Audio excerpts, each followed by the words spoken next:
বন কৰা শিশুক গৰম ইস্ত্ৰি লগাই নিৰ্যাতন চলোৱাৰ ঘটনা উত্তেজনা মাৰ নাযাওঁতে মহানগৰীৰ নাৰাংগী তিনিআলিৰ পৰা চাইল্ড লাইন শ্ৰম আয়োগে নুনমাটি আৰক্ষীৰ সহযোগত বন কৰা এটি 10 বছৰীয়া কন্যা শিশু উদ্ধাৰ কৰে।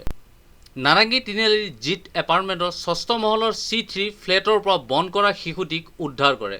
ফ্লেটটোৰ বাসিন্দা তথা ভাৰতীয় বীমা নিগমৰ বিষয়া জৈনক ভট্টাচাৰ্য ঘৰত দীৰ্ঘদিন ধৰি 10 বছৰীয়া কন্যা শিশুটিয়ে কাম বন কৰি আছিল। ৰাইজৰ অভিযোগৰ ভিত্তিত চাইল্ড লাইন আৰু শ্ৰম আয়োগ নুনমাটি আৰক্ষীৰ সহযোগত বন কৰা শিশুটি উদ্ধাৰ কৰে। যেহেতু আমাৰ এনেকৈ এটা আমাৰ ডিষ্ট্ৰিক্ট টাস্ক ফ'ৰ্চ এটা আছে যে চাইল্ড লেবাৰ যিহেতু শিশু শ্ৰমিক আপোনালোকে জানে যে এইটো লগতে এটা অপৰাধ আৰু তাৰ কাৰণে আমি ডিষ্ট্ৰিক্ট টাস্ক ফ'ৰ্চৰ ফালৰ পৰা এনেকৈ অভিযান চলাই থাকোঁ। এনেকৈ আজিও এটা অভিযান চলোৱা হৈছিল আৰু তাৰ ইয়াতে এজনী ছোৱালী ৰেস্কিউ কৰা হৈছে। এইটোৱে বাকী আমি এইটোৱে জনসাধাৰণক এইটোৱে ক'ম যে যিহেতু চাইল্ড লেবাৰ বা শিশু শ্ৰমিক আপোনালোকে কামত লগোৱাটো এটা জঘন্য অপৰাধ, তো আপোনালোকে যাতে এইটো নলগায়, কাৰণ ইয়াৰ পৰিণতিত আপোনালোকৰ ফাইনৰ লগতে আপোনালোকৰ জেইলো হ'ব পাৰে। গতিকে আমি আজি আমাৰ লগত আমাৰ মেজিষ্ট্ৰেট ছাৰ আছে, লগতে আমাৰ শ্ৰম বিভাগৰ ফালৰ পৰা আমাৰ শ্ৰম পৰিদৰ্শক আৰু লগতে ডিষ্ট্ৰিক্ট চাইল্ড প্ৰটেকশ্যন ইউনিটৰ মানুহ আছে আৰু বিভিন্ন NGO আছে। তো আমি পুলিচৰ সহায়ত আজি ৰেস্কিউ কৰিছোঁ আৰু ইয়াৰ পিছত ছোৱালীজনীক আমি চাইল্ড ৱেলফেয়াৰ কমিটিৰ ওচৰত আমি আগবঢ়াই দিম। তাৰ পিছৰ কাৰ্যসূচী তেওঁলোকে কৰিব। এতিয়া বাচ্ছাটোৰ বয়স আমি প্ৰায় অনুমান কৰিহে কৈছোঁ 10 বছৰ 9 বছৰৰ ভিতৰত হ'ব। এইটো ইনফৰমেশ্যন আমি একচুৱেলি তদন্ত কৰাৰ পিছতহে গম পাম। এইটো পিছত আমি আপোনালোকক তদন্ত সম্পূৰ্ণ হ'লে আমি নাই, এতিয়ালৈকে আমি গম পোৱা নাই সেইখিনি কথা। সেইখিনি আমি গোটেইখিনি আমাৰ ইনভেষ্টিগেশ্যন যেতিয়া খতম হ'ব তেতিয়া গম পাম। একো গম পোৱা নাই।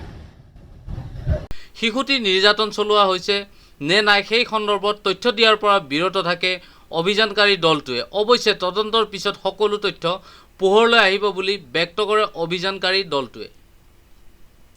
আজি চন্দ্ৰপুৰ গাঁও পঞ্চায়তৰ 10টা ৱাৰ্ডৰ পৰা অমৃত কলহ যাত্ৰা কাৰ্যসূচী কৰি মাটি অনা হয়।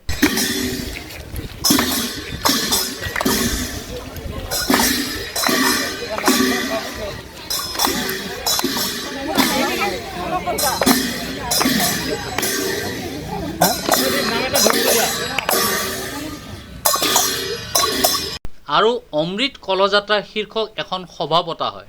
সভাত 10টা কলহৰ মাটি একলগ কৰি 2টা কলহত ৰখা হয় আৰু অহা 8 তাৰিখে পদযাত্ৰা কৰি চন্দ্ৰপুৰ উন্নয়ন খণ্ডলৈ নিয়াৰ সিদ্ধান্ত গ্ৰহণ কৰা হয়।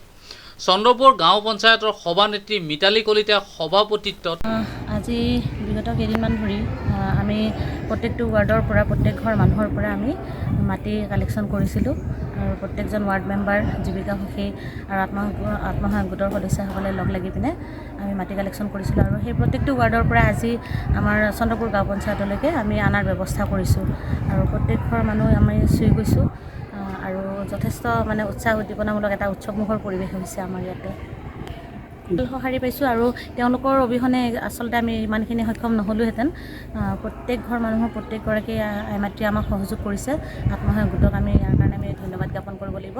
তেওঁলোকেও আমাক যথেষ্ট উৎসাহ উদ্দীপনা দিছে আৰু নিজেও নিজৰ সময় খৰচ কৰি হ'লেও খুব মুঠতে এটা উৎসৱমুখৰ পৰিৱেশ হৈ উঠিছে। আৰু এইটো আজি প্ৰায় 2 শতাধিক মহিলা আমি গোট খুৱাবৰ কাৰণে সক্ষম হৈছোঁ। তেওঁলোকে নিজে ওলাই আহিছে, 10টা ৱাৰ্ডৰ পৰা আহিছে আৰু গোটেইখিনি মানে মহিলা খুব মানে উৎসাহিত হৈ পিনে নিজেই ওলাই আহিছে। সেইটো কাৰণে মানে ভাল লাগিছে। মুঠতে মানে খুব ধুনীয়া পৰিৱেশ এটা সৃষ্টি হৈছে চন্দ্ৰপুৰ গাঁও পঞ্চায়ত অঞ্চলত।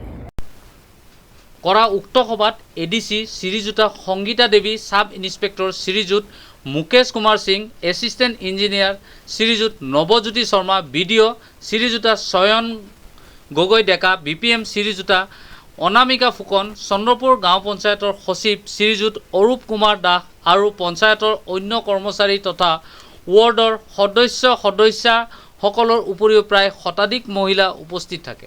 যিহেতু আমাৰ দিল্লীত এখন মানে উদ্যান এখন বনোৱাৰ কাৰণে এটা চৰ্চা চলি আছে আৰু প্ৰত্যেক ঘৰ মানুহৰ প্ৰত্যেকটো পৰিয়ালৰ পৰা আমি যাতে মাটি কালেকশ্যন কৰি পিনে দিব পাৰোঁ, সেইটো বিষয়তে আমি অমৃত কলহ যাত্ৰাটো আমি পালন কৰিছিলোঁ প্ৰধানমন্ত্ৰী নৰেন্দ্ৰ মোদী ডাঙৰীয়াৰ হুকুম হিচাপে আৰু অসম চৰকাৰৰ সপোন হিচাপে আমি এইটো আৰম্ভ কৰিছিলোঁ। এইটো গান্ধী জয়ন্তী হিচাপে নহয়, গান্ধী জয়ন্তী হিচাপে আমি ইয়াতে এতিয়া গাঁও সভাৰ আয়োজন কৰিছোঁ পচন্দপুৰ গাঁও পঞ্চায়তৰ। এতিয়া গাঁও সভা হ'ব। ঠিক আছে।